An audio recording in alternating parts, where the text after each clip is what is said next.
AP ఆర్థిక శాఖ మంత్రి పయ్యావుల కేశవ్ బుల్లెట్ బండిపై సందడి చేశారు. వెనుక ఓ చిన్నారిని కూర్చోబెట్టుకుని స్వయంగా బుల్లెట్ నడిపారు. అనంతపురంలోని తన నివాసం వద్ద ఓ అభిమాని కోరిక మేరకు మంత్రి స్వయంగా బుల్లెట్ బండి డ్రైవ్ చేసుకుంటూ రోడ్డుపై వెళ్లడం ఆసక్తికరంగా మారింది.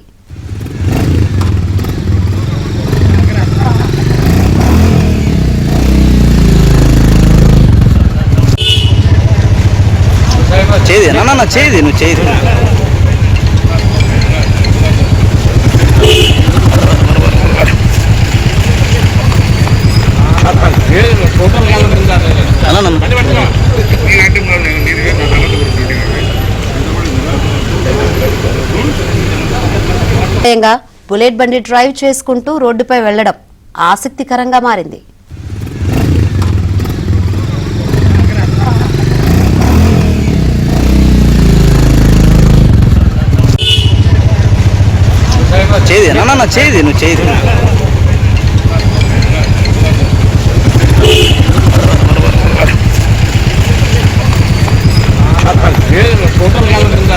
అన్న